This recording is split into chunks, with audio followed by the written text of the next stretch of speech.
Rose. What up, dog? I'm David Jacoby. And on the cool check-in.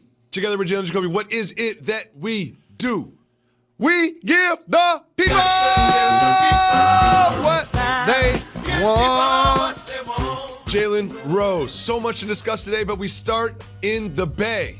I knew the Clippers were going to beat the Warriors, but I didn't know they were going to beat the Warriors like this. They hung 141 points. Contributions from everybody. Jalen, what did you think of LA's dominant performance in San Francisco?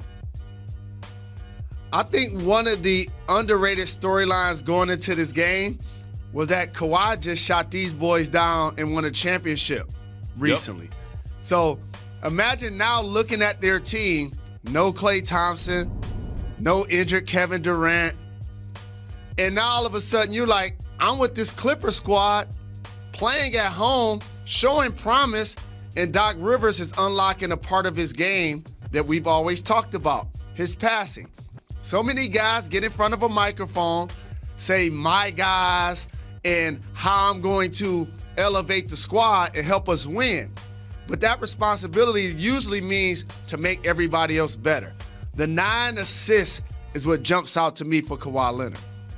It really does. It wasn't just Kawhi, though. They get contributions from everybody. Harrell, Shamet, Williams, Zubac was even out there getting buckets. Like, it's really impressive, this total team that they have. Again, the bench scored 60 points for the second straight game. Like, I don't think I've ever seen that. 68 points from the bench. They're so deep. And don't forget this. They're adding Paul George. And that's not that far off. How much do you think Paul George will change their rotation and their performance? I don't think it's going to change it a lot. And here's why. Because he's a versatile two-way player that can play multiple positions, whether in the backcourt or in the front court on a given night.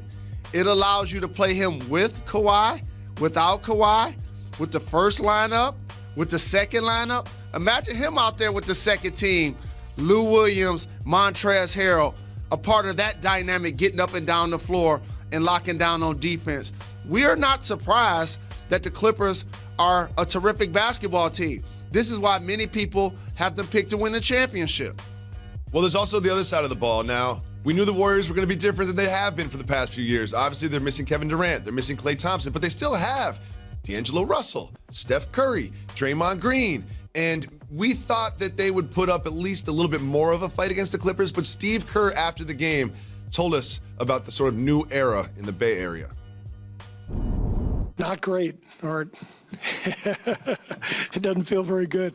Losing stinks. It's no fun. More the reality of the NBA than the last 5 years we've been living in a world that isn't supposed to exist.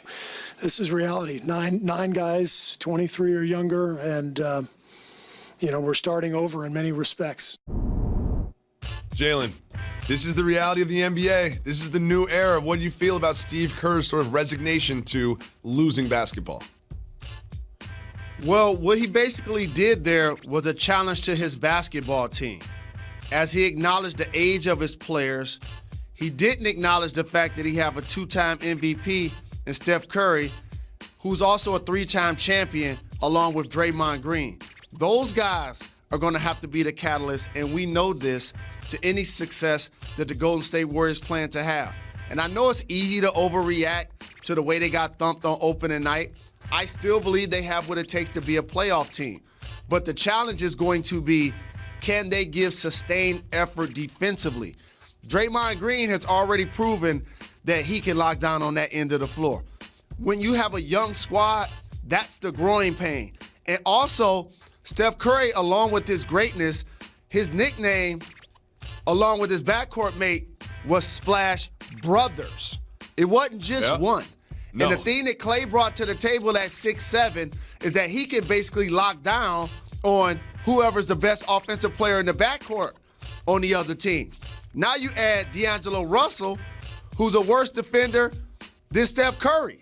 So now you're going to see players try to take advantage of that. I think the Warriors adjust, and I still think they have a better season than a lot of people woke up this morning feeling like they're going to have. Well, we had another big game in the NBA last night between the Rockets with Russell Westbrook and the Bucks and Greek Freak. This was a very interesting game. But sometimes, Jalen, when you do this for a living, you have to admit when you're wrong. And early on in the game, I saw the way that the Bucks were doing that gimmicky defense thing where they're covering Harden all the way on the left side. And here's what I tweeted. Dear Bucks, that gimmicky defense on Harden never works. Well, guess what happened in the game? No! James Harden went 2 for 13 from the field, and the gimmicky defense kind of owned him. Jalen, are you still going to do the show with me? Well, first off, you're the guy that scored 0 this week in a rec league game. Hey, man. So you shouldn't be talking about defense is not working because you know that somebody could get shut down. You're living proof of it. Also, the Bucks have done this constantly when they play against James Harden. And here's what helps it be effective. You're basically playing against the analytics. You remember so many times when I talk about rhythm and taking the best shot available and the lost art of the mid-range. Nobody embodies that more than the Houston Rockets. So what do? You get on James Harden's left shoulder, you force him to use his right hand, but a lot of people do that to us lefties. That's not the issue. The issue is I'm going to take away the 3 and force you to the basket where the Greek Freak, where both Lopez's can now contest you at the rim.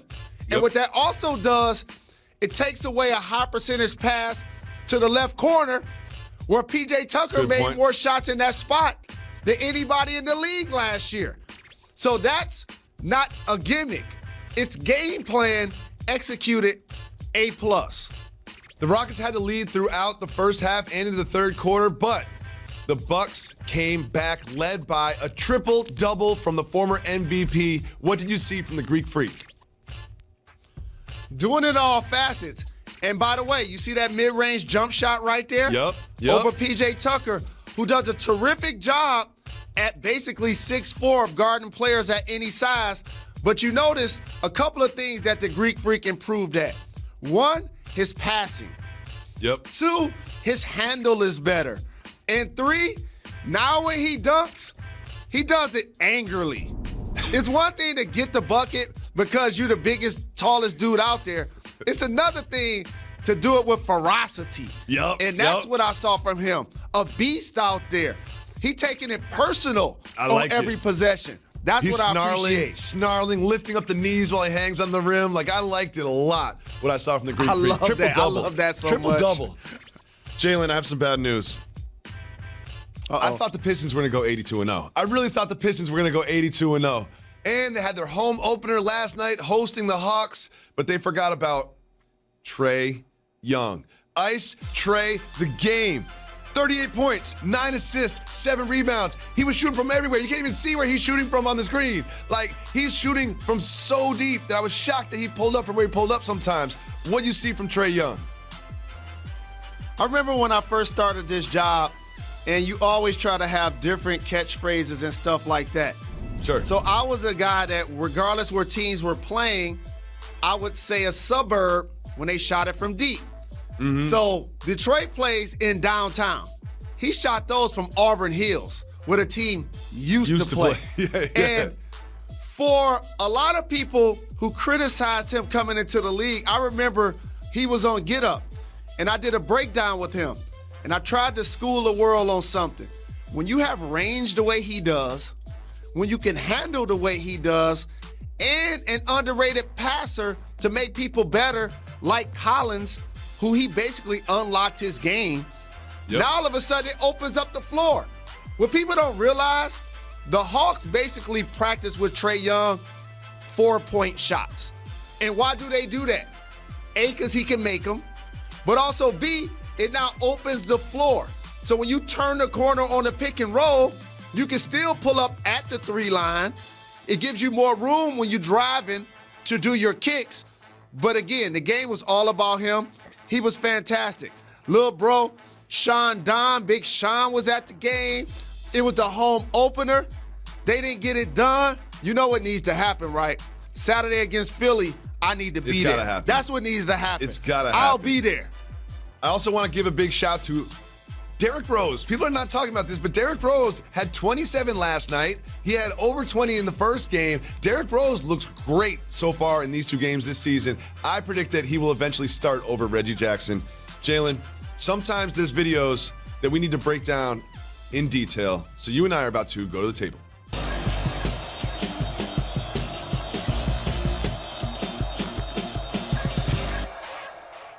Jalen, we used to work out at the same gym. I've seen your routine. You go over to the treadmill, you know what I mean? You get a little jog, get a little sweat, start out there. Well, you're very familiar with how treadmills work.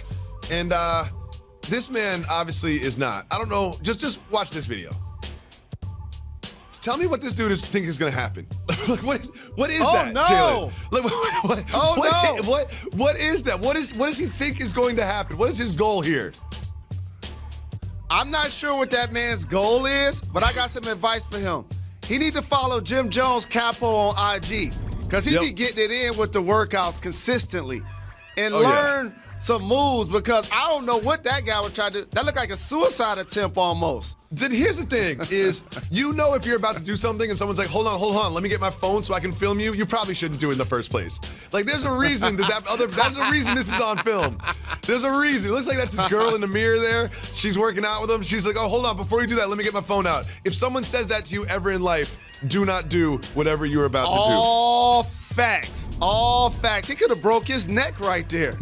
He might have, who knows? I hope he's okay. When we come back, DeAndre Ayton, 25-game suspension. We'll talk about it after this.